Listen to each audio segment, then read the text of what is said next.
Hey guys, tonight we're going somewhere smoky, grimy, and just a little bit dangerous. You're standing inside a low-ceilinged apothecary. The kind with soot-stained rafters and bundles of herbs hanging like shriveled bats from the ceiling. The air tastes like mold and mint. No coffee, no energy drinks, no blue light screens. Just you, a flickering tallow candle, and the overwhelming smell of crushed roots, dried dung, and warm animal fat. This is your only pharmacy, your only escape. And you're about to learn that getting high in the Middle Ages wasn't about parties. It was about pain, piety, and surviving a brutal, unlit world. Oh, and you probably won't survive this. So, before you get comfortable, take a moment to like the video and subscribe, but only if you genuinely enjoy what I do here. And let me know in the comments where you're listening from, and what time it is where you are. Now, dim the lights, maybe turn on a fan for that soft background hum, and let's ease into tonight's journey together. You duck under a bundle of dried yarrow and edge closer to a crooked wooden counter stained with things you don't want to ask about. Behind it stands a wiry man whose face is so lined it looks carved from driftwood. He doesn't speak. He gestures. To your left, there's a row of jars, some labeled in Latin, others just marked with a faded X. This is where your story begins, not with rebellion, not with hedonism, but with necessity. Because in a world where a broken ankle means a lifetime limp, and dentistry is just a hammer, getting high isn't indulgence. It's the closest thing to relief. You reach for a small jar. Inside, crushed poppy seeds and honey. The texture is gritty like wet sand. You sniff it, sweet, but with something darker beneath, something whispering sleep. This isn't just a dull pain. This is a gateway. It's mild, but you feel it warming you from the inside out, blurring the edges of your vision like a dream fading at dawn. This is your first lesson. In the medieval world, altered states weren't recreational. They were often the only way to survive childbirth, surgery, grief, or even a bad winter. Around you, the apothecary's shelves groan with ingredients you'd never find at CVS. Powdered toad, calcined bone, wine soaked with lead shavings. And yet, these weren't thought of as dangerous, at least not always. Tasting the divine and fleeing the body were often intertwined. Historians still argue whether medieval healers believed their potions truly healed the body or simply quieted the soul long enough to let it pass into the next life. You, however, aren't arguing. You're sipping something bitter now, thick with mugwort and old apple vinegar, and the room is starting to sway like a ship. The fire in the hearth crackles as smoke slinks across the low ceiling beams. Your fingers tingle. The bark tea you drank is laced with something, maybe henbane, maybe wormwood. It's hard to know. There are no clean labels, no dosage guidelines, just an old man muttering in your own rapidly dissolving sense of time. You sit down hard on a milking stool, and suddenly the straw-stuffed walls of the shop seem to pulse with breath. To your right, a woman comes in, clutching her stomach. She's pale, feverish. The apothecary gives her something in a clay cup. She drinks it all in one go and leans against the door frame, eyes fluttering. You watch her and wonder, is this help or is this surrender? It's impossible to tell. What's certain is that here, the line between treatment and escape is blurrier than the air around you. A bell above the door jingles. Another client, a knight, or maybe just a man pretending to be one, staggers in with a bloodied rag wrapped around his hand. The apothecary smears something green on it that smells like pine and cheese. You realize now, getting high wasn't always a solo experience. It was a social act, sometimes even spiritual. Monks used frankincense and myrrh in amounts that almost certainly induced lightheadedness. Peasants brewed beer thick enough to lull a mule. And nobles? They had access to the rarest narcotics, smuggled through trade routes more complex than their family trees. You look back at the jar of poppy and honey. It's almost empty now. Your pulse slows. The world is quieter, softer. The rats in the walls seem less aggressive somehow. This is comfort, but not without consequence. Many of the substances you're surrounded by would later be classified as poisons, controlled drugs, or even biological weapons. But in this moment, with nothing but a burning rushlight and a wool blanket between you and death. They're the only lifeline. Here's something to twist your brain before sleep. The first recorded anesthetics were spiritual, not scientific. Ancient manuscripts don't talk about dosing.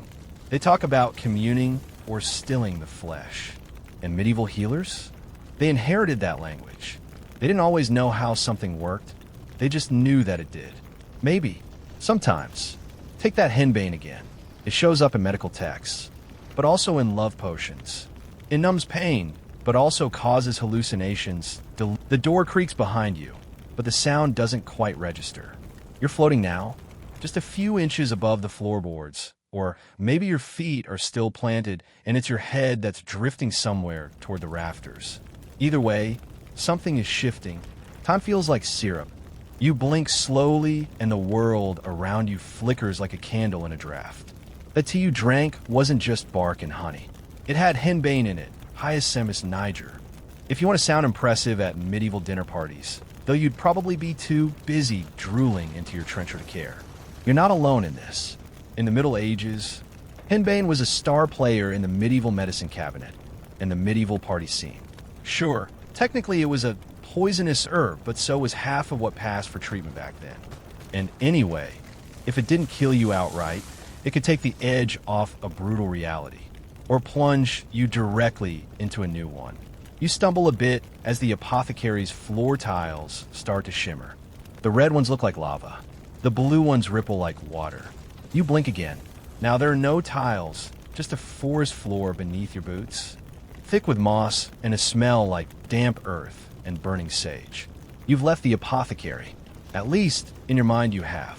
Welcome to your first full medieval trip. Here's the thing about henbane. It doesn't just mess with your head. It goes for your entire nervous system.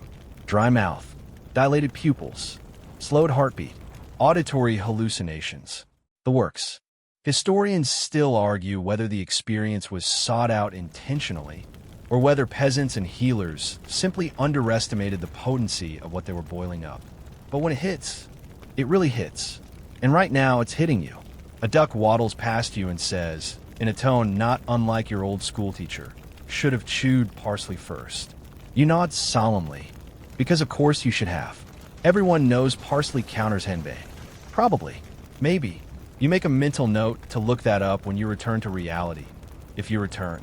The duck tips its imaginary hat and disappears into the woods, back in the real world. Though we're using real loosely now, henbane was sometimes mixed with wine or beer to amplify its effects. A little buzz became a spiritual vision. A heavy dose became a spiritual emergency. Some monks banned its use altogether. Others?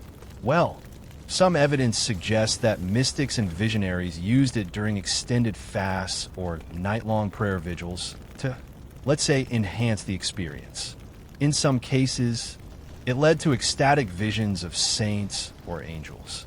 In others, it led to someone trying to baptize chicken. You walk deeper into the woods, though your legs haven't moved, and come across a clearing.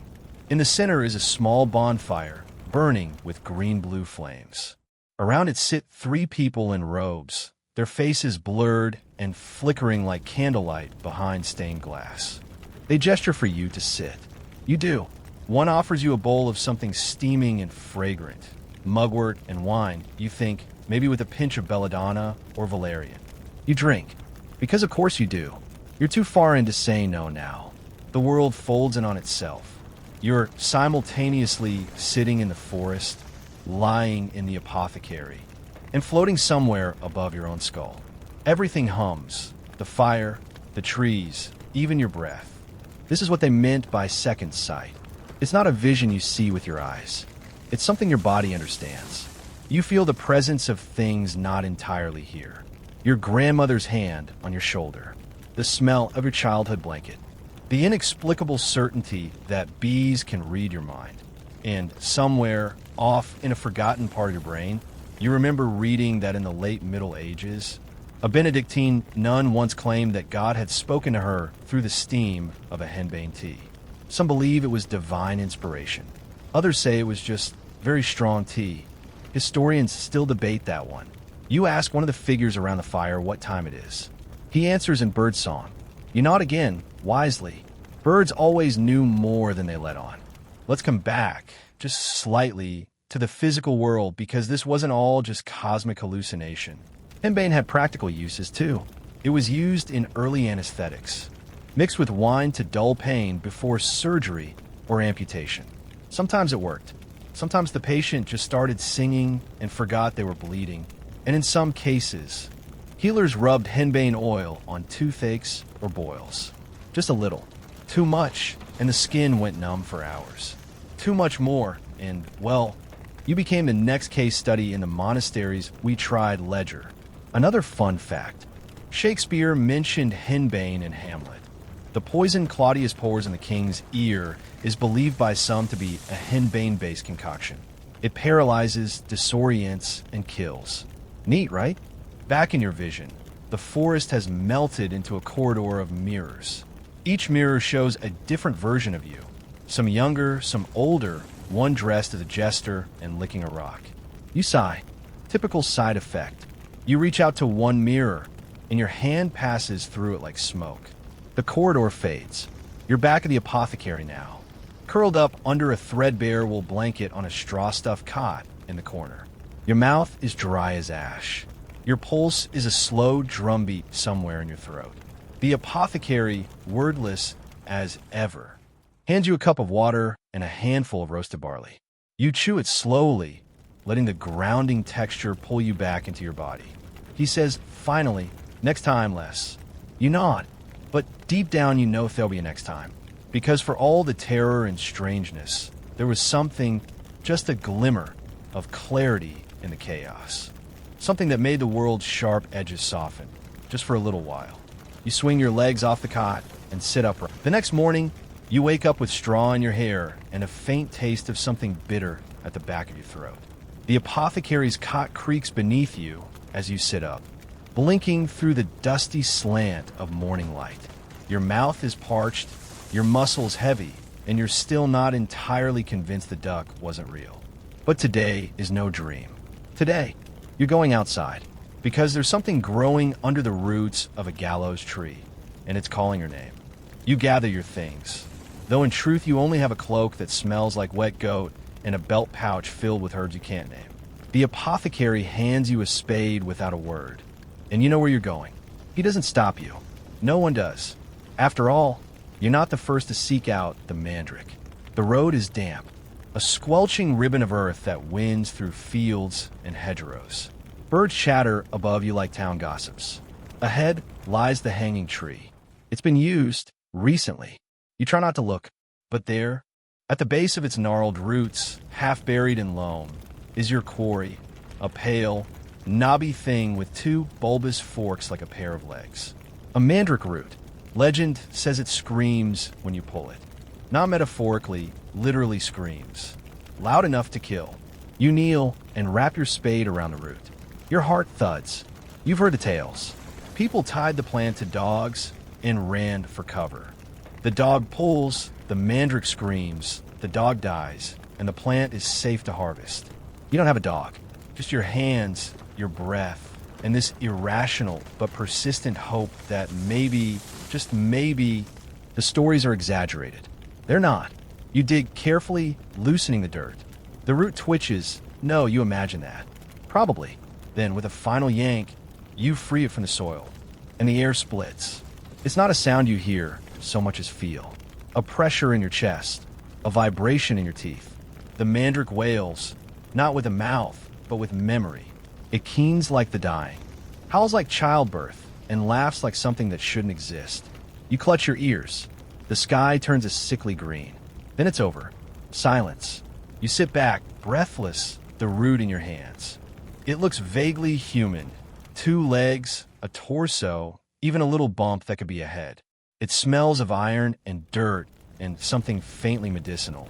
You're not sure if you won or lost. Back at the apothecary, the root is rinsed in wine and hung upside down to dry. You're told not to speak to it. Not while it's drying. Not unless you wanted to speak back. Here's the mainstream historical fact for tonight. Mandrake root was a real part of medieval herbalism, used in tiny amounts to sedate, relieve pain, and in rare cases, induce unconsciousness before surgery. It was so powerful that physicians approached it with reverence and fear. It was listed in medieval herbals like the Physica of Hildegard of Bingen, who warned of its strength. Even in early scientific texts, the mandrake held a weird, wobbly place, somewhere between medicine and magic. But the fringe lore? That's where things get strange. People didn't just believe it screamed, they believed it absorbed sin, that it grew from the bodily fluids of hanged men, that it could only be harvested under a new moon, that a mandrake tucked under your bed could induce erotic dreams, cure infertility, or drive your enemies mad with jealousy. One 13th century grimoire even claims the root could walk on its own if not properly tethered. That's right, a medieval root zombie. Goo. Historians still argue whether people truly believe the mandrake was magical or whether the stories were a kind of cultural insurance, an excuse to treat it carefully because they knew, scientifically or not, that it was dangerous. But here's what's not up for debate. People guarded their mandrakes like treasure. They were passed down through families, stored in velvet pouches, anointed with oils, fed milk. Yes, really. You sit by the hearth, watching yours dry. It's stiffening now, becoming more root than man. The apothecary turns it slowly, like a priest swinging a censer. No words are spoken. When it's ready, a tiny sliver is shaved from the hip and dissolved in a warm broth with wine, cloves, and a dash of nutmeg. You drink, knowing what comes next. It's not like the henbane. That was blurry, wild, unpredictable. This is deep, heavy. You sink slowly like a coin dropped into a deep well. Sound muffles. Colors desaturate.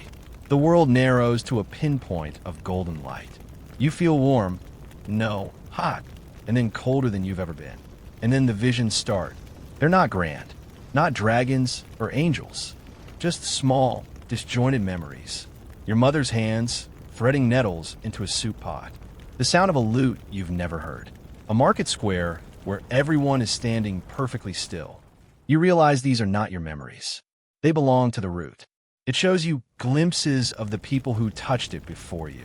A midwife, a priest, a thief, a boy with a broken spine who whispered secrets into its soil. The root remembers, and now you do too.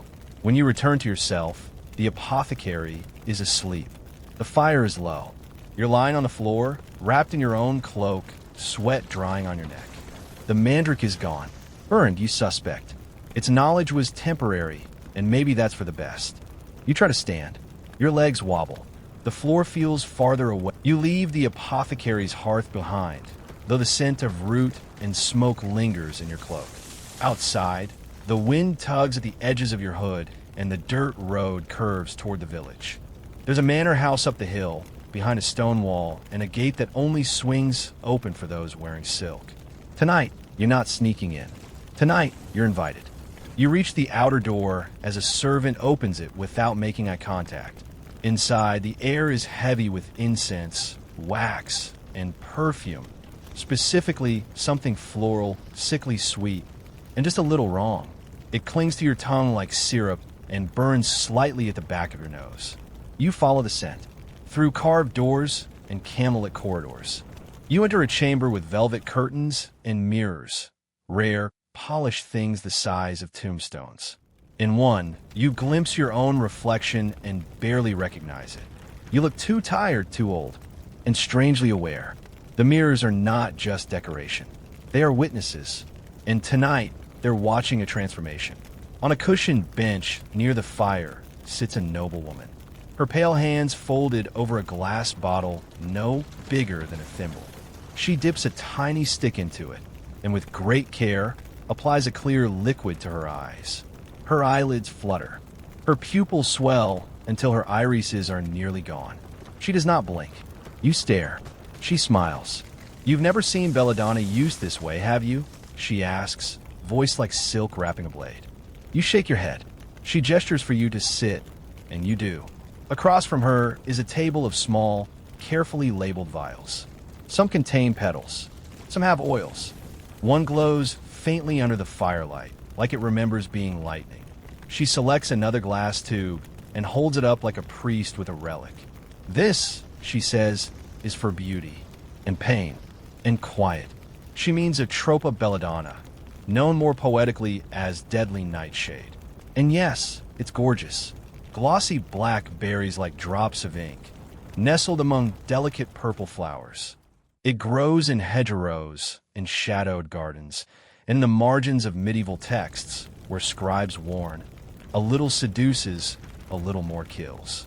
You learn quickly that beauty and death are often neighbors in the medieval world. Belladonna was used for cosmetics, not just to dilate the eyes, a fashionable look at the time, but to flush cheeks and lips with artificial color.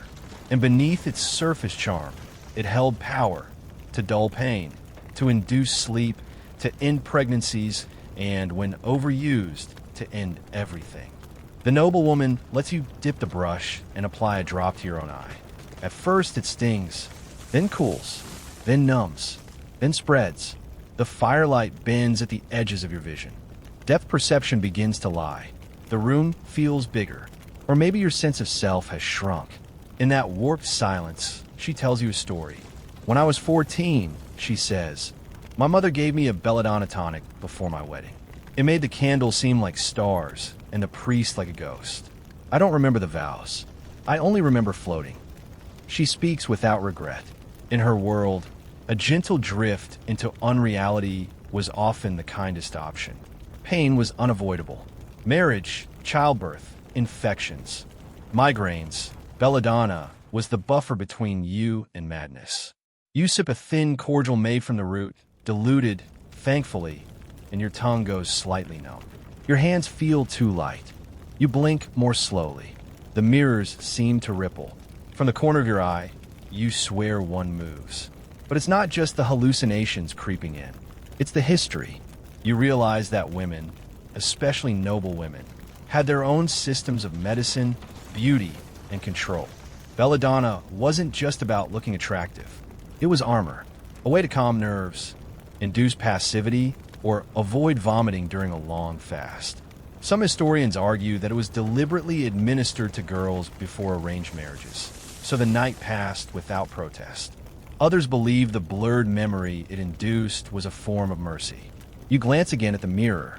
Your pupils are huge now, dark wells reflecting candlelight. You wonder if that's where the phrase doe-eyed began. Maybe. Or maybe it was just the only word left after your brain dissolved into warm fog. Here's a curious tidbit for your sleepy brain. In some early medical texts, belladonna was mixed with vinegar and rubbed behind the ears to calm hysteria. That's right, euphoric madness, but only behind the ears. Medieval logic is like that. It almost works until it doesn't. Back at the manor, the noblewoman is brushing her hair now. Long, dark, and straight as the river road. She offers you a comb dipped in some oil, lavender, and opium. By the smell.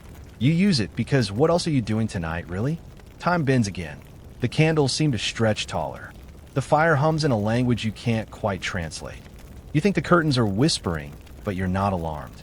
Just curious. And here's the strangest thing. You feel safe. Not happy, not alert, but safe. As if the worst edges of reality have been gently sanded off. Belladonna isn't just a numbing agent. It's an emotional muffler. It puts a pillow between you and your feelings. And sometimes, that's the only way to breathe. Outside the chamber, someone drops a goblet. The sound is shrill. It slices through your haze like a sword through silk. You flinch, and for a moment, the world regains its edges. The noblewoman sighs. You're not ready for full darkness yet, she says. That's good. Stay there. You leave the manor as the moon climbs above the trees. Your eyes adjust slowly, and your limbs feel like they belong to someone else. The morning after belladonna is all cotton. Cotton tongue, cotton thoughts, cotton limbs too slow to reach the cup of water the apothecary sets beside you. He doesn't speak, but he watches you from the corner of the room like someone waiting to see if a stew boils over or just simmers down. You sip slowly. The water tastes like iron and dust. You're not sure if that's the cup or your mouth. Outside, the world is all pale gray and mud. The sun's been stolen behind clouds thick enough to feel like a ceiling. and your boots squelch as you walk.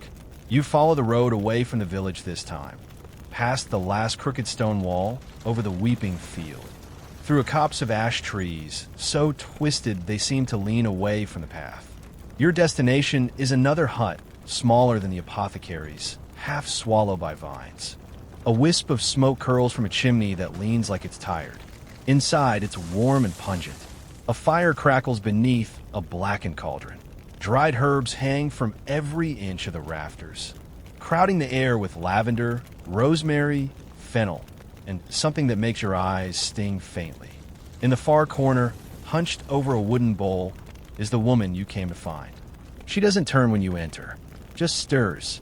The mixture in her bowl is dark green and thick, the consistency of mashed berries and animal fat. You hear a soft chant, not words exactly, but the kind of hum that settles in your chest like bees nesting. When she finally does glance your way, her eyes are paler than milk and entirely unreadable. "You want to fly," she says. Not a question, a statement. She's not wrong. You sit. She hands you a small wooden pot, heavy with ointment. You lift the lid and recoil slightly. The smell is powerful. Earth rot, burnt honey, and pine resin. There's a faint shimmer in it, too, like moonlight caught in lard. You know what this is. You've heard the stories. The flying ointment. Here's your historical anchor. Medieval records, some medical, some ecclesiastical, describe a variety of witches' salves said to enable flight. In reality, these mixtures were topical preparations made from fat, usually animal, infused with potent herbs like belladonna, henbane, mandrake, and sometimes poppy. Absorbed through the skin, especially in sensitive areas. The salve could induce hallucinations intense enough to feel like flying. Of course, modern science has since confirmed that yes, rubbing nightshade on your inner thighs can absolutely make you believe you're soaring above the village, or turning into a hare, or having a polite conversation with the moon. Historians still argue whether the stories of broomsticks and skyward rides were metaphors, misunderstandings, or something the church exaggerated to fit its narratives. But right now, you're not thinking about history. You're watching the old woman roll up her sleeves and apply the ointment to the insides of her arms, the crooks of her knees. She pauses at her temples and hums again. You mimic her, dabbing the salve onto your pulse points. It's cool at first, then hot, then you're not sure what it is, except everything. You lie down on the floor because that's all you can do now, and close your eyes. At first, it's silence, then vibration, a soft, thrumming pulse that rises through the floorboards and into your spine. Your ears pop, your skin prickles, your body feels stretched, lengthened, widened, softened like dough left too long in the sun. And then you're rising. It's not like a bird or even a dream. It's more like falling upward. The roof vanishes. The sky opens. You rush past clouds like velvet ribbons. The stars blink in recognition. You see the village below, tiny fires glowing in hearths, tiny people dreaming tiny dreams. You don't wave. You're not that sentimental yet. You float, high above the land, into places you've never seen. A forest where the trees hum in Latin. A river that flows backward. A mountaintop where monks in golden robes levitate slightly above the ground and politely ignore your presence. You drift further into a sky so dark it feels wet. The wind whispers your name in a dozen voices, some you know, some you don't. Then, from the void, comes the sound of bells. Not church bells, but soft, silver chimes that ring directly inside your chest. You open your eyes, though you're not sure whether they were ever closed, and you're in a vast chamber made of feathers and smoke. Before you stand a goat. It speaks. Careful, it says.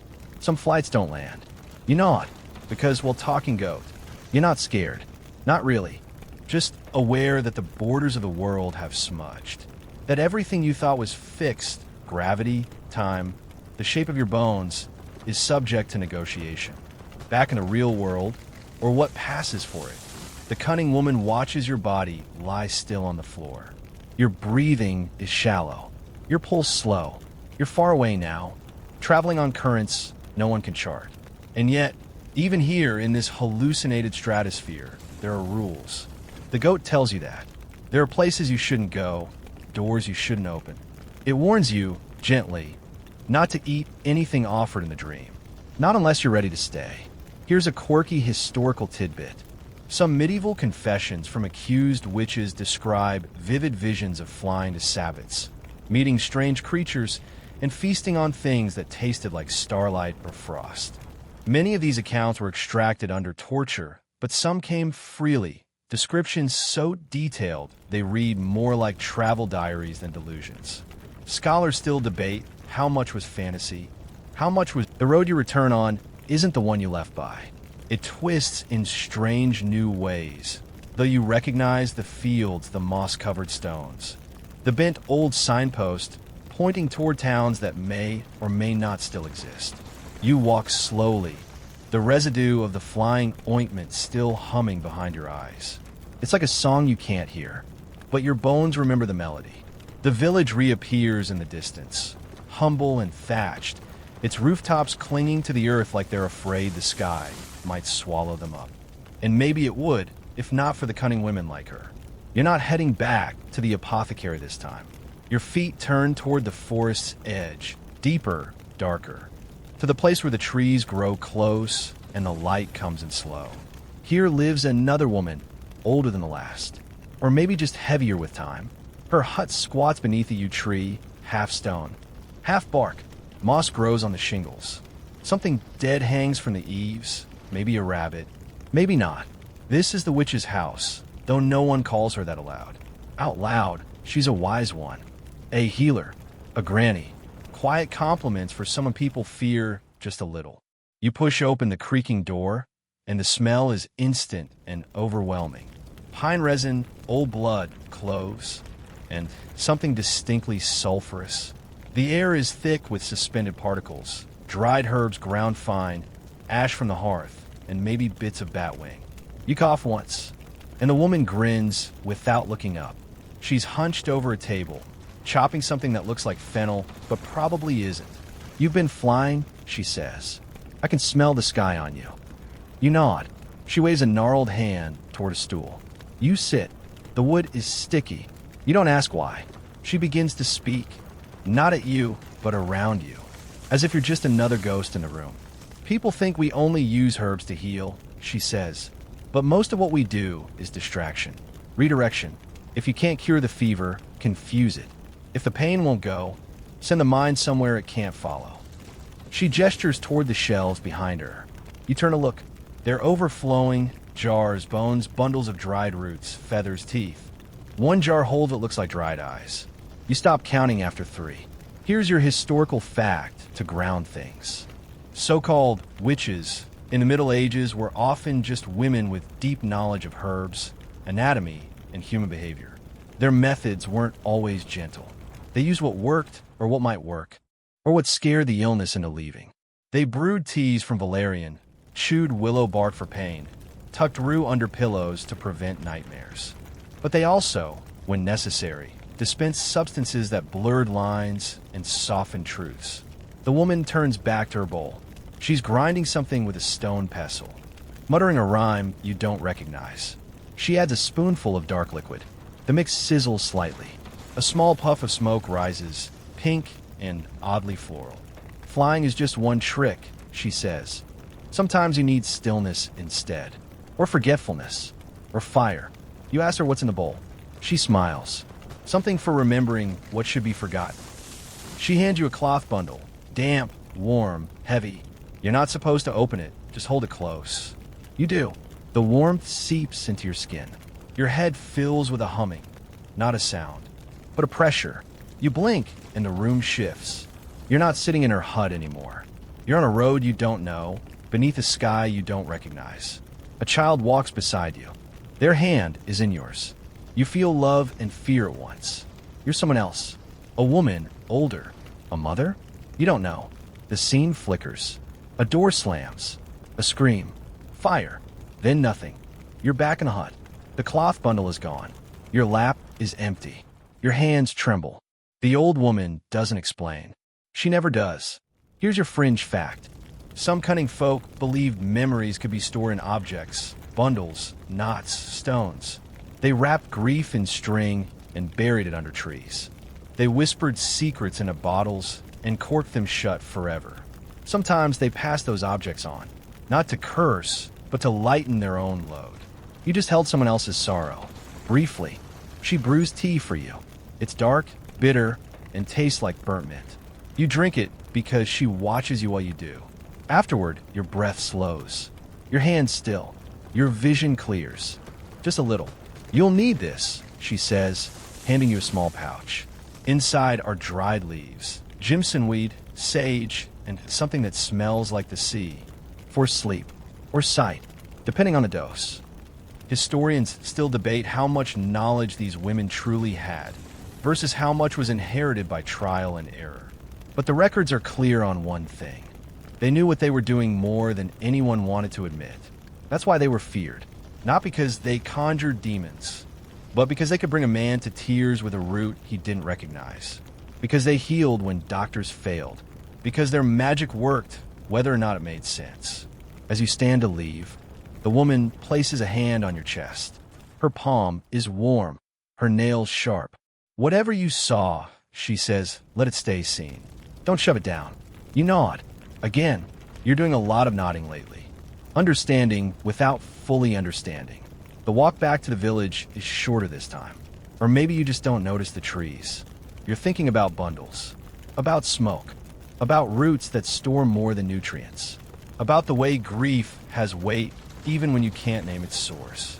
You pass the apothecary, who stands outside sweeping the stoop. He looks at you and raises an eyebrow. You don't speak. When you open your eyes again, it's not the apothecary's ceiling you see. It's a sky unlike any you've known. Vast indigo, lit by a dozen moons. No lanterns, swinging gently from curved iron poles.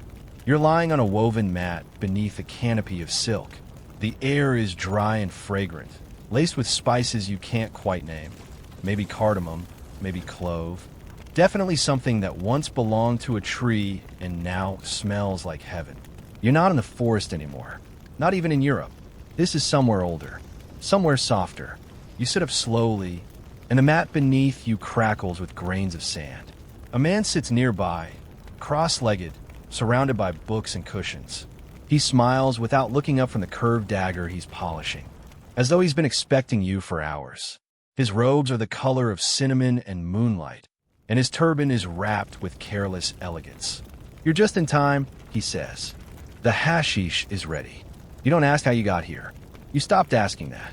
You know by now that the line between place and perception is thin, especially when plants get involved. He gestures toward a tray bearing a small lump of resinous brown paste and 2 ornate pipes carved with geometric patterns. You're not surprised. This is the East, after all. Hashish, the compressed extract of cannabis, was no stranger here, even centuries ago.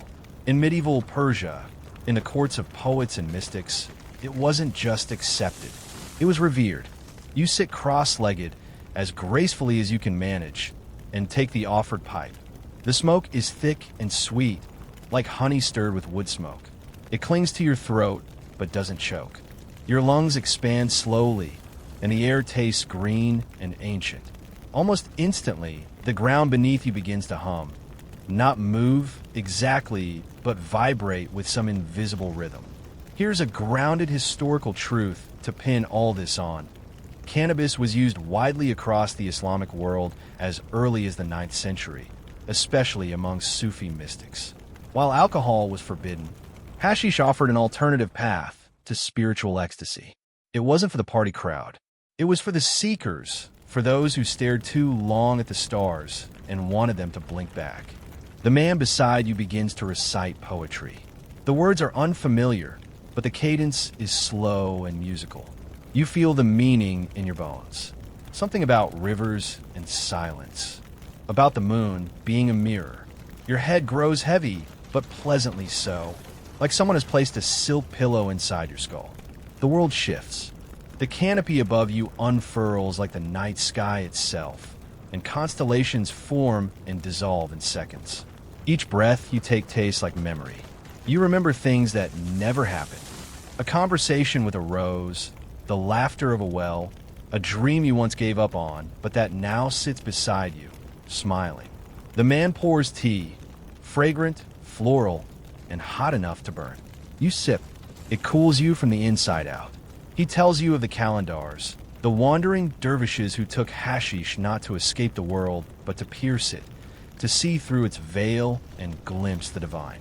They fasted, chanted, spun in endless circles, and inhaled smoke that stilled the mind just long enough to let the heart speak.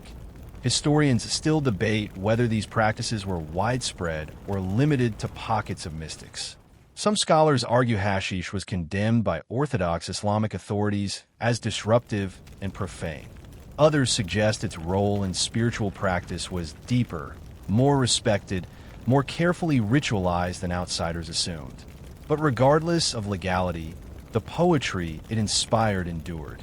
Some of the most beautiful verses in Persian literature were written under the influence of cannabis, calm, melodic, and deeply rooted in the natural world. You lean back on your cushions, feeling weightless. The man beside you begins to hum, a low, continuous tone that seems to vibrate your ribs.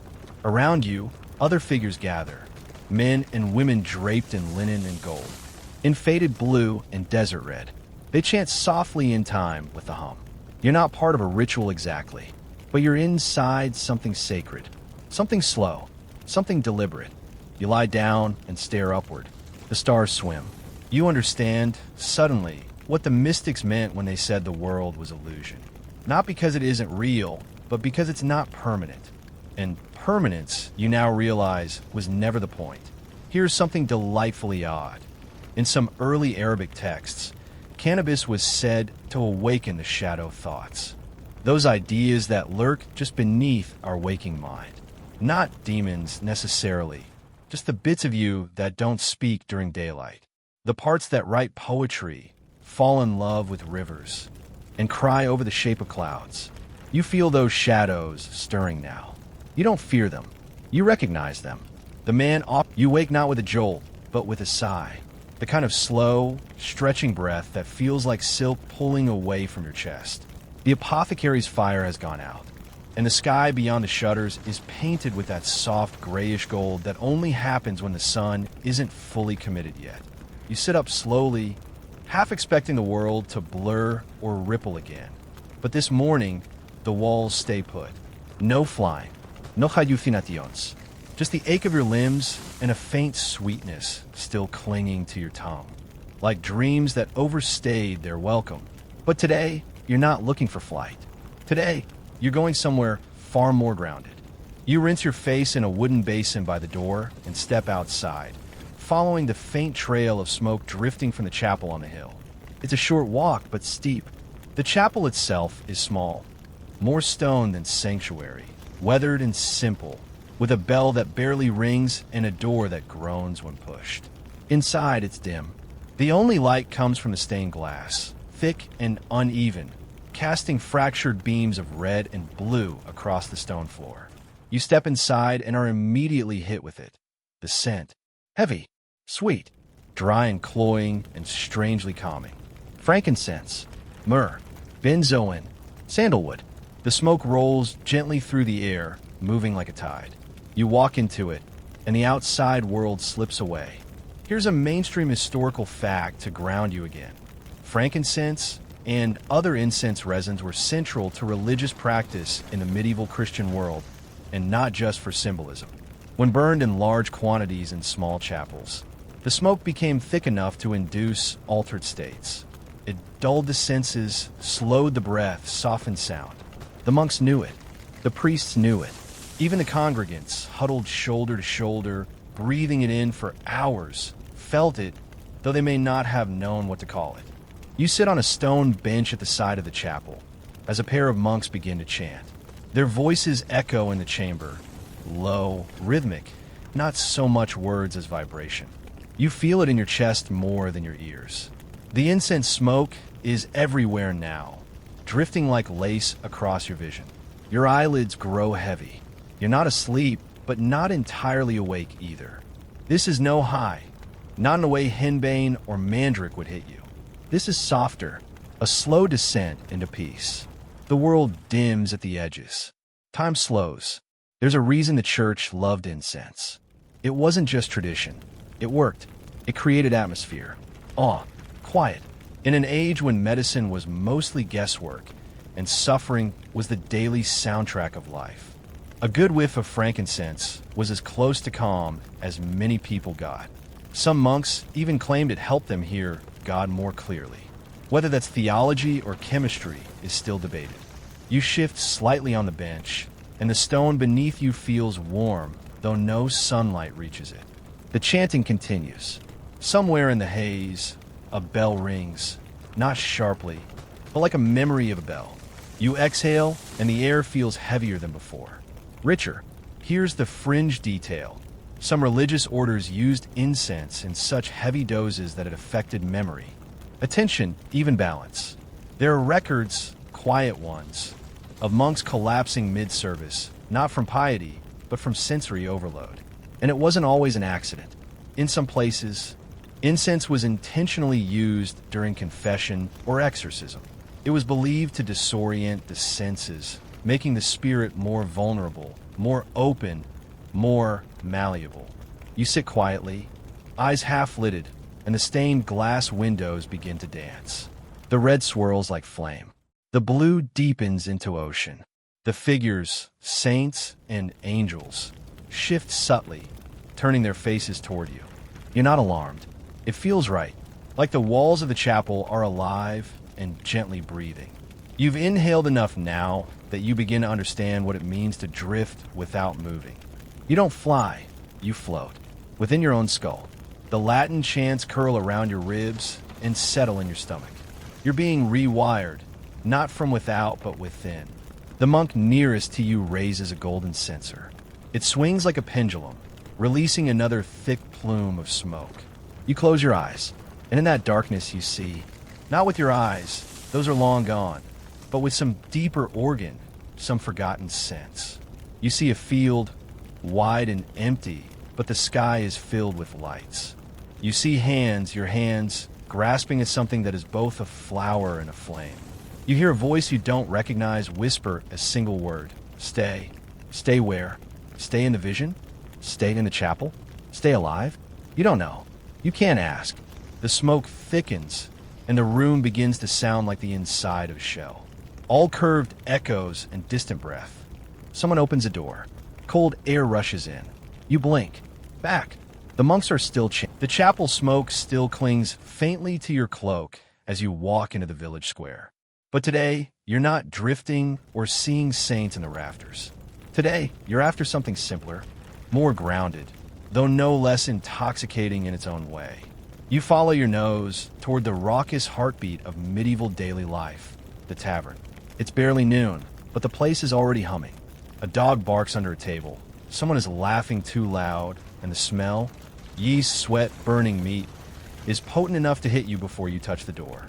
You step inside and are swallowed by warmth and clamor. Straw crunches beneath your boots. The smoke from the fire pit rises into a thatched ceiling too blackened to be purely decorative. A man pushes a tankard into your hand before you can speak. It's wood, heavy, and sloshes slightly with a golden brown liquid. You raise it to your lips. It's warm, flat, and strangely sweet. But it gets the job done. Small beer. Here's your historical fact for the night. Alcohol was the medieval hydration strategy of choice. The water wasn't always clean or even remotely safe, so most people, even children, drank some form of fermented beverage. Small beer was weak by design, brewed quickly, consumed constantly. But drink enough of it, especially when your body's running on barley and hope, and you'll feel the buzz.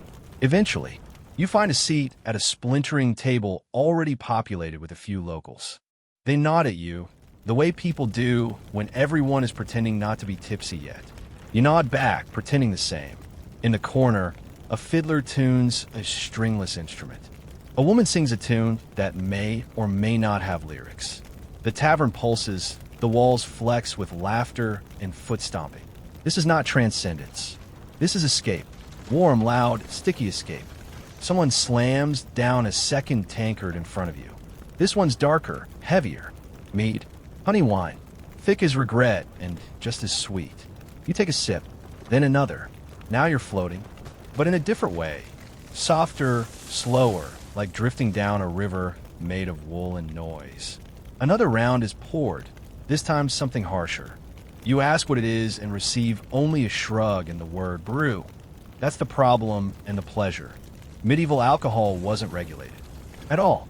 One tavern's beer might barely tickle your lips. The next might convince you you've just married a badger. Historians still argue whether drinking was constant or just ritualized. Did peasants drink all day or only during festivals? Did monks brew for pleasure or for sacred ceremony? The answer, of course, is yes. Both. All of it. People drank to stay hydrated, to celebrate, to grieve, to mark a wedding, or to ignore their sore knees for a night. Your own knees, right now, feel like they belong to someone else. You stretch your legs under the table, and they do not protest. A small miracle. You lift your tankard again. It's empty. The tavern keeper, bald, broad, and missing one shoe, refills it without asking. You thank him. He doesn't respond. Just winks and disappears into a curtain of smoke and laughter. Here's a curious tidbit. Some medieval beer was thick enough to chew. Literally. It came with chunks. Some even had floating bits of herbs or mashed grains that didn't quite strain out. You weren't just drinking, you were kind of eating. Multitasking medieval style.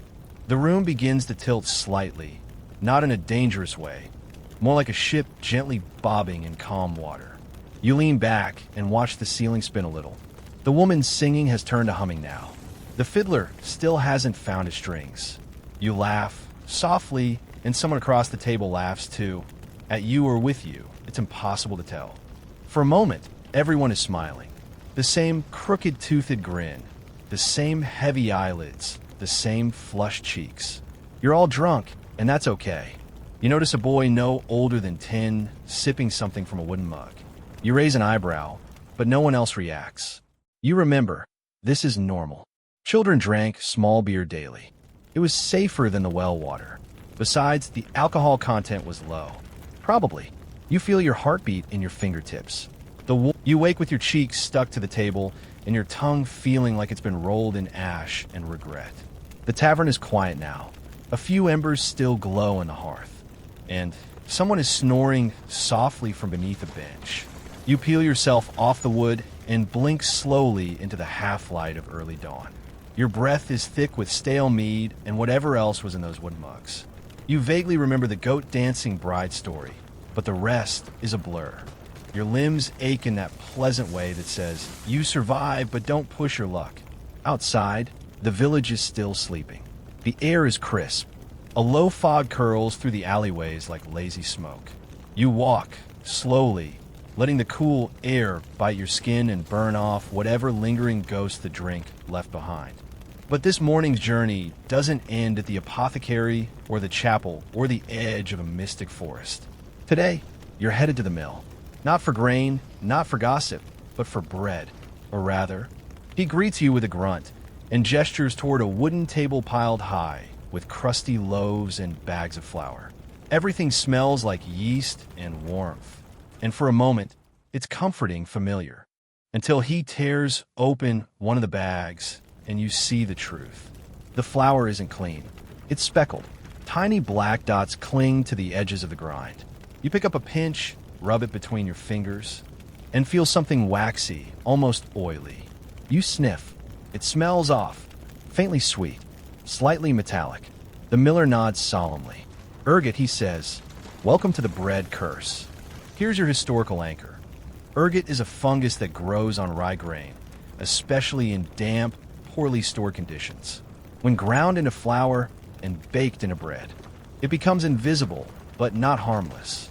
It contains alkaloids that affect the nervous system, causing convulsions, hallucinations, burning sensations, and, in severe cases, death. The disease it causes is called ergotism, also known by its terrifying medieval nickname, St. Anthony's Fire. You sit on a low stool while the miller pours you a mug of weak ale. He tears off a hunk of bread from a fresh, dark loaf, and offers it to you. You hesitate. He raises an eyebrow. Just a bit, he says. Not enough to dance, but maybe enough to dream. You bite. It's earthy, tangy, slightly sour. Good bread. Familiar. But as you chew, you can't help but wonder how many people across the centuries took that same bite and didn't know they were swallowing visions. The symptoms of ergotism vary depending on the strain and amount. In some villages, entire families woke up screaming, their limbs contorted by cramps and burning sensations in their hands and feet. In others, the afflicted wandered through fields muttering to angels, trying to baptize livestock, or insisting that their fingers had turned to snakes. You sit quietly as the bread settles in your gut. The miller tells you stories, some passed down, some seen with his own eyes. A boy who claimed to hear music coming from his shoes. A woman who screamed that her bones were made of glass. A priest who tried to marry a tree after Sunday Mass. Historians still debate the reach of ergot's influence. Some argue it caused regional outbreaks of madness. Others whisper that it played a role in strange historical moments, like the dancing plagues of Strasbourg or even the frenzied accusations of the Salem witch trials. Was it mass hysteria? Spiritual panic? Or just some very bad bread? You feel a tickle behind your eyes.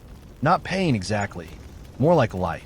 You blink and the sun outside, the miller's window, flares briefly, then dims again.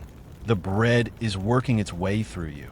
You feel oddly buoyant, like the inside of your body is trying to float without your skin's permission. The miller doesn't seem concerned. He hands you another slice and pats your shoulder. This is how the saints saw heaven, he says, through crumbs. You wonder if that's true. If some visions, the kind recorded in gilded manuscripts and painted in frescoes, weren't entirely divine, but fungal. A saint kneels in a field, eyes to the sky, hands raised. Is she praying? Or hallucinating a choir of bees? Here's your fringe fact for the night. Some records from monastic bakeries showed deliberate mixing of rye and old grain, even when the consequences were known. Not always to harm, but sometimes to induce visions in those seen as spiritually right. Whether those monks were reckless or radical is still up for debate. You lay back against a sack of flour and close your eyes.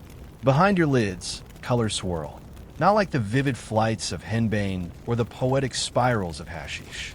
This is different, sharper. Your thoughts aren't drifting, they're darting. Fast, twitching, frontage. You see fire, not flames, but lines of red across your skin. You smell roses that burn. You hear a voice calling your name in a language no one speaks anymore. And then, just as suddenly, it's gone. The bread hums in your blood. Your limbs twitch once, twice, then settle. You sit up, slowly.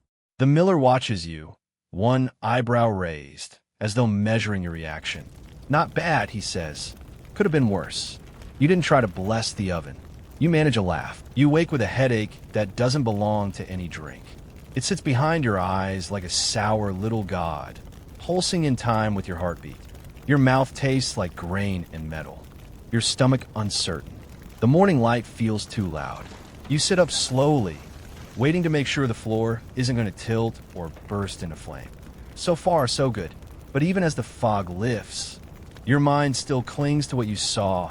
Flashes of red threads, cracked sky, someone whispering secrets to the bread. You remind yourself it was the ergot, just the bread, a trick of the grain. But deep down, part of you isn't quite convinced. Part of you thinks the hallucinations had weight. Meaning, you need something real. You step out into the sunlight, pale and watery, but clean, and head to the edge of town. Beyond the market, beyond the pastures, past the crooked shrines and half-forgotten road shrines, there's a path that leads uphill toward the woods. But you're not looking for herbs today. You're looking for honey. There's a man who lives on the slope, a beekeeper with too many scars and too few words. People say he speaks to his bees. Others say he just prefers their company to that of people. Either way, he keeps the best honey in the region, though not all of it is safe. You find him seated beside a row of woven skeps, smoking a curved pipe and humming tunelessly. The bees drift lazily in and out of their straw homes, unbothered by your presence. He nods toward you, then gestures at a small ceramic pot. You crouch down and lift the lid. Inside is a deep amber syrup, viscous, sparkling in the light. You dip your finger, taste a dab. It's unlike any honey you've ever had. Sweet, yes, but also bitter, smoky, and tinged with something that numbs the edges of your tongue. Mad honey, he says simply. Here's the historical fact. Mad honey is real. Harvested from rhododendron flowers in certain parts of the world, especially the Black Sea region of Anatolia. It contains granotoxin, a natural neurotoxin that can cause dizziness, nausea, hallucinations, and a dangerously slow heartbeat. In high doses, it's deadly. In small ones, it's interesting. You sit beside the beekeeper and lick another drop from your finger. He doesn't stop you. Within minutes, the world starts to soften. Not blur, but shimmer. Your skin tingles. Your breath slows. Everything around you, the bees, the trees, the distant bleat of a goat, feels connected, as if you're listening to the hum of the earth itself. Mad honey was never part of mainstream medieval medicine, not in the Western records. But travelers brought it back in stories. Tales of warriors who ate it before battle, only to collapse in fits of laughter or trembling visions. Of shepherds who dipped bread into golden pots and wandered the hills for days, speaking to birds. It was rare, dangerous, precious. You realize now you're lucky just to taste it. Your fingers buzz, not metaphorically. They actually buzz as if small engines are buried in your knuckles. You glance down. No Indians, just bees. The beekeeper says nothing. He hands you a spoon. You hesitate. He shrugs, then takes a spoonful himself. He closes his eyes. You follow. The honey burns, slightly going down. It's thick, syrupy, but finishes with a strange clarity, like mint and fire. You sit in silence, and then you're not sitting at all. You're standing on a cliff that didn't exist a moment ago. Below you, a sea of bees moves like molten gold. The sky is a swirling canvas of crimson and navy, and in the center hangs the moon, but it's not the moon, you know. It has eyes, and it's blinking. A voice beside you says, "Don't look directly at it." You turn to find the beekeeper, but he's not quite human anymore. He's taller, his limbs jointed oddly, his eyes a solid amber hue. He speaks in chords, in vibrations that make your teeth ache. And yet, you understand him perfectly. Everything sweet comes with a price, he says. You nod. You're getting good at nodding. In this vision, time stretches. You walk across a field of honeycomb tiles, each one holding a drop of memory. You peer into one and see your mother's hands stitching a torn shirt. In another, you see yourself as a child, alone, talking to a stick as if it were a prince. The memories are sticky. Some are painful. You walk carefully. Here's your fringe detail. In some ancient Eastern texts, honey was seen as a vessel for divine knowledge. Mixed with herbs, it became a carrier, not just of flavor, but of meaning. Some believe that bees could traverse the boundary between the material and the spiritual world, and that their honey retained some of what they saw. You reach the center of the field and find a throne made of wax. You wake slowly, like bread rising in a warm oven. No bichins, no voices, just the soft creak of floorboards above you and the distant clatter of a market cart rolling over cobblestones. Your limbs feel dull and syrupy, but your head, miraculously, is clear. Maybe the honey worked its way out, or maybe your body has simply grown used to ghosts in its bloodstream. Either way, today feels still, and maybe that's exactly why you're uneasy. You need movement. You need distraction. So you leave the apothecary without a word and wander into the market square, where vendors are just setting up their stalls. Cabbages, onions, copper pots, clay dolls. Nothing remarkable. But then, in the corner near the edge of the tannery road, you see him. A man in a broad-brimmed hat, with a feather too bright to belong in this village. His coat is patched in 20 different colors, none of which match. He's got a wooden crate beside him and a bottle in each hand. His voice cuts through the market like a knife through lard. Miracle tonic. Cure for coughs, boils, loneliness, and heartbreak. Guaranteed to restore youth, or at least make you forget you're old. People chuckle, but no one moves closer. Not yet. You do. He notices you and tips his hat with theatrical flair. Ah, a discerning customer. You look like someone in need of answers. Or maybe just a new liver. You raise an eyebrow. He grins and uncorks one of the bottles. The scent hits you instantly. Vinegar, mint, maybe licorice, maybe something vaguely like old cabbage. You hesitate. Just a sip, he says. The first taste is free. The second costs your dignity. You take the bottle. You sip. It burns. Not like alcohol. Not like herbs. This is something else. Something fermented and spicy and sour all at once. You cough once, and he claps his hands. She lives. She breathes. She coughs like a plague rat. But she breathes. Here's your historical grounding. The traveling quack, also called a mountebank or charlatan, was a fixture of medieval and early modern markets. These men sold dubious potions, powders, pills, and plasters, promising everything from eternal youth to instant salvation. Many were frauds. Some were dangerous, but a few, very few, actually knew what they were doing. You sit on a barrel as he continues his pitch. The tonic is still fizzing slightly in your stomach. You feel warm, a little lightheaded, not unpleasant. He pulls out a tin of salve next, claiming it'll fix bunions and banish demons. Someone snorts. Then, with a sudden flourish, he produces a small, pale vial. And this, dear friends, is the secret to seeing clearly in a world that lies. The crowd shifts. A few people edge closer. You watch carefully.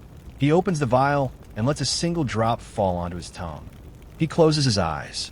When he opens them again, he stares straight at you. You've flown, he says quietly. You've spoken to bees. You've eaten bread that remembers your sins. You freeze. No one else seems to notice. He hands the vial to you. It's not a trick, he whispers. Just truth, in liquid form. You hesitate, but you drink. The drop is bitter and metallic, with an aftertaste like ash. It settles in your throat and then disappears. No fire, no color, just quiet. And then you're falling. Not physically, mentally, emotionally, down a tunnel of memory so vivid it burns. You see your childhood, mud and milk and the smell of crushed nettles. You see yourself, older, hunched over a table, scribbling words that no one will ever read. You see the apothecary, the bees, the monk's smoky chapel. All of it, but turned inward. You're watching yourself live, and then you see something else. The same man, this quack, but years ago, younger, wearing a robe with no patches, speaking softly to a crying woman in an alley, pressing something into her hand. A real healer once. You open your eyes. He's watching you.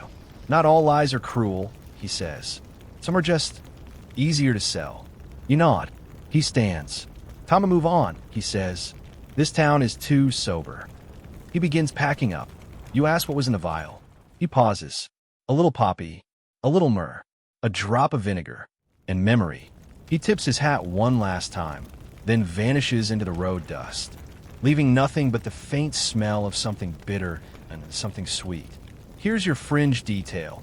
Many traveling apothecaries used mixtures of opiates, herbs. You sleep so deeply you almost forget you exist. No visions, no dreams, just velvet blackness and a sense of floating in warm water. When you do stir, it's not with panic or pain. It's with a strange calm, like waking in a quiet room after someone's already tidied it. The apothecary is gone when you rise. His cloak hangs on the peg by the door, and a candle burns low on the table, its wax pooled around the base like melted bone. You step outside, unsure what you're looking for. The village is hushed, as if it too has been lulled by something in the air. No one is shouting, no doors are slamming, no livestock is screaming its daily complaints. The quiet is unnatural, but not unwelcome. It's the kind of silence that asks you to listen. And you do. Your feet carry you up the hill again, toward the monastery. Not the chapel from before, but the larger building behind it, the cloister, where the monks live and breathe and chant themselves into higher states. You're not here for incense this time. You're here for visions. You're not alone. At the entrance to the cloister, a thin figure waits. A monk, maybe 30, maybe 50. It's hard to tell when your life is structured around prayer and porridge. His robe is spotless. His eyes are red. He nods once and gestures for you to follow. He leads you through the garden, past stone benches and dried rosemary, into a small stone chamber lined with wax tablets and reed pens. No books, only memory. You sit. On the table before him is a cup, ceramic, unmarked. The liquid inside is murky, brown with green flecks swirling just beneath the surface. It smells faintly of wine, but not the sweet kind. The monk places both hands on the table, palms flat, and speaks softly. You must understand, he says, not all visions are gifts. Some are burdens. Some do not leave. You nod. Of course you nod. He pushes the cup toward you. You drink. It tastes like dirt and cloves, like something you shouldn't have swallowed but did anyway. The world does not explode. It folds, gently, like fabric. Your body goes numb around the edges. Your breathing slows, and then, like stepping through a curtain, you're somewhere else. The monastery is gone. You're kneeling on a floor made of smoke. Above you, stars rotate in perfect silence. Around you, nothing. No walls, no sound, just that vast sense of being watched. Not cruelly, not kindly. Just observed. A voice, not human, not even really a voice, says, "You asked to see." You nod again. You must not look away.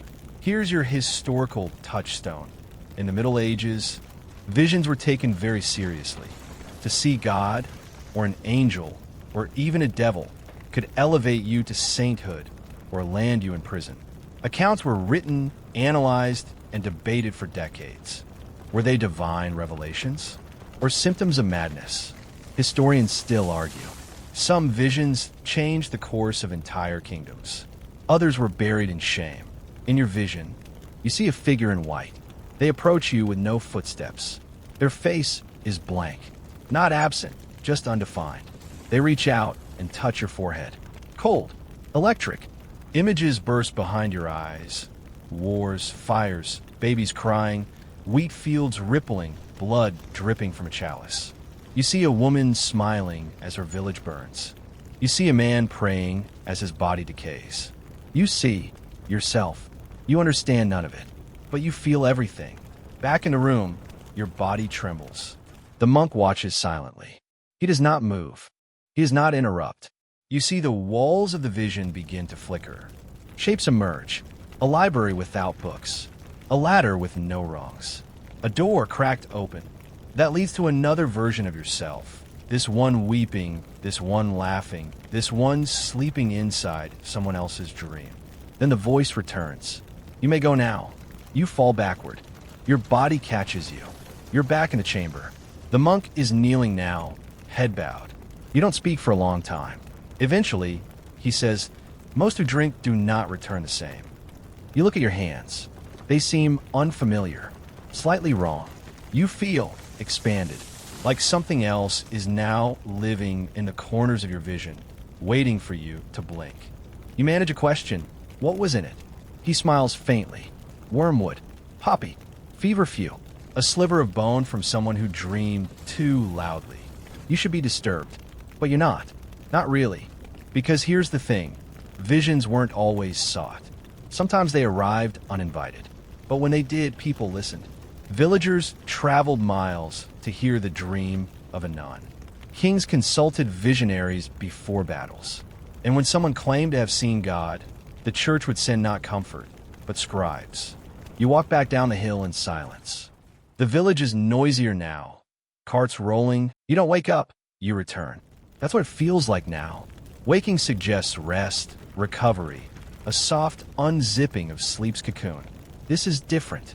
This is like being thrown back into yourself after standing too long in someone else's shoes. You open your eyes, but your body lags behind, still caught in some distant echo of the cloister's vision. Your fingers twitch before your toes remember they exist. You feel heavier, but not from fatigue, from knowledge. The kind you can't unlearn. The apothecary doesn't ask what you saw. He doesn't need to. He sets a bowl of something hot and soupy beside you. A humble mixture of lentils and garlic, thick enough to eat slowly, bland enough to calm a brain that's been to the edge and looked over. You eat in silence. It helps. He watches you quietly. You've seen God, or something close, he says. Time to meet the midwife. You blink. That's not what you expected. Another potion, another herb, another vial of mystery? Sure, but a midwife? He chuckles at your expression. You think getting high was just for saints and poets? You follow him, down crooked alleys and past garden walls, to a cottage low and neat and quiet. The smoke from the chimney smells not of incense or root, but lavender and milk. You knock. A voice inside tells you to come in, strong, tired, certain. The voice of someone who has seen pain so many times it's lost the power to surprise. She stands by the hearth, gray-haired, straight-backed, stirring something in a clay pot. She gestures to the stool. You sit. She doesn't introduce herself. She doesn't need to. Childbirth is blood and fire, she says. But it doesn't need to be screaming. She ladles a pale brown liquid into a cup and hands it to you. It smells faintly of licorice and damp straw. You sip. It tastes bitter, earthy, and oddly sweet on the back of the tongue. Poppy, she says, but just a breath of it. Here's your historical anchor. In the Middle Ages, painkillers weren't just the domain of monks and mystics. Midwives, often women passed over by official medicine, used poppy extracts, alcohol infusions, and herbal salves to help women survive the agony of birth. It wasn't about euphoria. It was survival. You glance around the room. It's sparse, but lived in. A shelf of dried herbs. Rags folded neatly in a basket. A basin of red-stained water pushed under a stool. There are no icons here. No saints or relics. Just the practical tools of a woman who brings life into the world, and sometimes holds the hands of those who don't survive the journey. She pours you another cup. This one smells like mint and bark. You drink. It calms the shake in your fingers. We used to boil bark, she says, before the men with books gave it a Latin name and called it science. You realize she's talking about willow bark, the natural precursor to aspirin. Crushed, steeped, and swallowed in every poorhouse and shepherd's hut long before chemists refined it into a powder. She stirs her pot again. This time she adds crushed seeds, fennel, maybe anise. You're too sleepy to tell. I once helped a woman birth twins with only poppy syrup and an onion poultice, she says. Another time, a nobleman's wife screamed for 2 days before dying in her sheets. No one let me near her. She doesn't say it, but you hear it clearly. Knowledge, ignored, is deadly. Here's the fringe truth. Some midwives used herbs like pennyroyal, tansy, or savant, not just for labor, but to end pregnancies. Dangerous, often fatal, but sometimes it worked. And in a world where options were few and mercy even fewer, that was enough. Some were accused of witchcraft. Others were quietly thanked, then forgotten. You sip again. The poppy works slowly, like honey poured over your thoughts. You feel lighter, not floaty, but grounded. Still, for the first time in days, the noise in your mind recedes. The midwife hums as she grinds more herbs in a stone bowl. You watch her hands, steady, cracked, stained with old knowledge. She adds a pinch of powder to a cloth bundle and ties it tight with string. For sleep, she says, hang it by your bed. Sage, lavender, valerian, thyme. You ask her if she ever gets tired of it. The blood, the screaming, the dying. She pauses. I get tired when I'm not needed, she says. Pain I can handle. It's silence that kills. You finish your cup.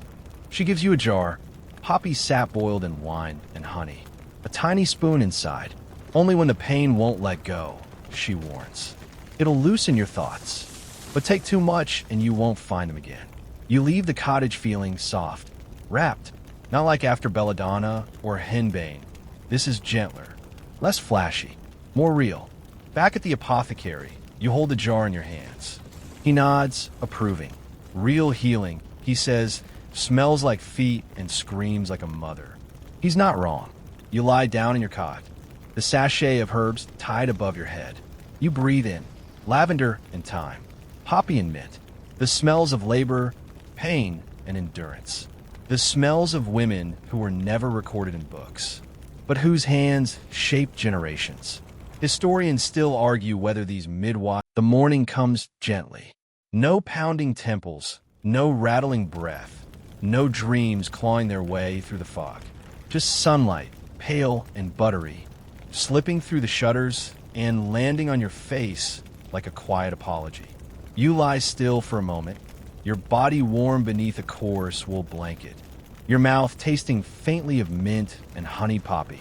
You are tired, yes, but not worn out, not frayed, just quiet, the kind of tired that feels clean.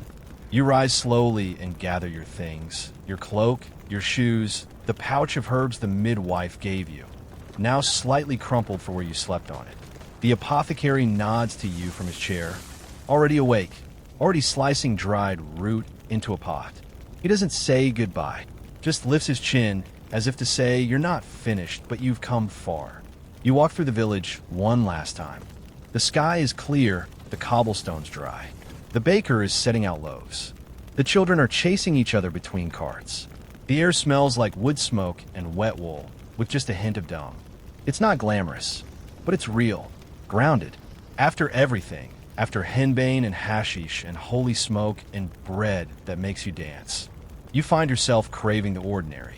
Still, before you go, there's one more place to visit, the graveyard. It sits just beyond the last fence, tucked between two bent willow trees and a crumbling wall. The stones are uneven, the earth soft, and moss covers most of the names. But you're not here for the names. You're here for the plant growing beside one of the older markers, a low cluster of silvery green leaves and pale purple flowers. Dachira. Here's your final historical fact. Dachira was among the most feared and most revered plants in the medieval pharmacopoeia, known also as thornapple or devil's trumpet. It grew wild across Europe and Asia, and every part of it was poisonous. Yet, like all the most dangerous things, it had its uses. You kneel beside it, careful not to touch. Dachira was used by cunning folk, shamans, and priests for ritual visions. Its seeds, when dried and smoked, could transport the user into full-bodied hallucinations. But the dose was critical. Just a few grains too many, and the line between vision and death disappeared. It was said that those who took Dachira would see their own death, not metaphorically, but truly. They would walk through the underworld, bargain with spirits, return changed. Or not at all. You hear footsteps behind you. The old woman, the cunning woman, the one who gave you the ointment for flying, has followed you. She doesn't speak at first, just looks down at the plant, then at you. You've tasted everything now, she says. Smoke, root, resin, honey, memory. You nod. She crouches beside you and reaches into her satchel. She pulls out a single dried Dachira seed pod.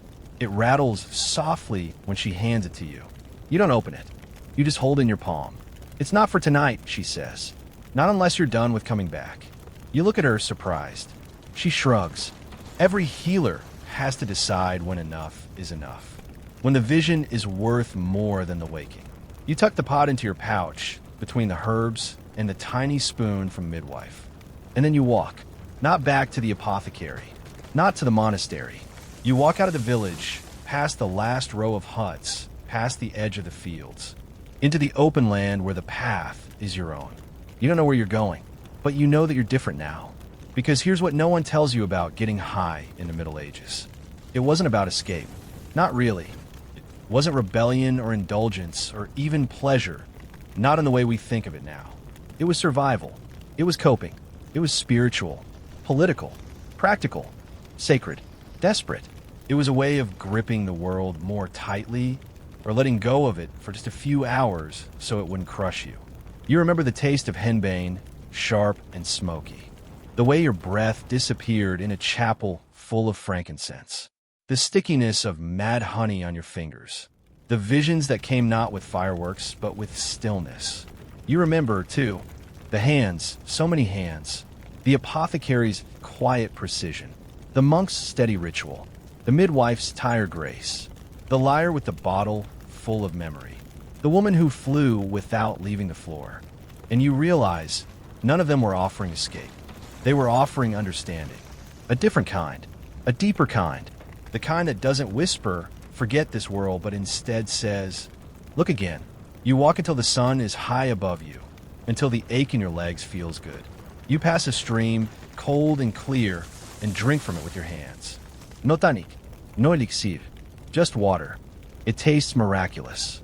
You think about the seed pod in your pouch. You don't need it. Not yet. Tonight, you'll sleep without smoke, without syrup, without bark or balm. Just the stars, the grass, the earth. But tomorrow? Tomorrow is always a question. And now, dear listener, as the sun dips low and the sky turns lavender, you feel the slow exhale of the world settling in around you.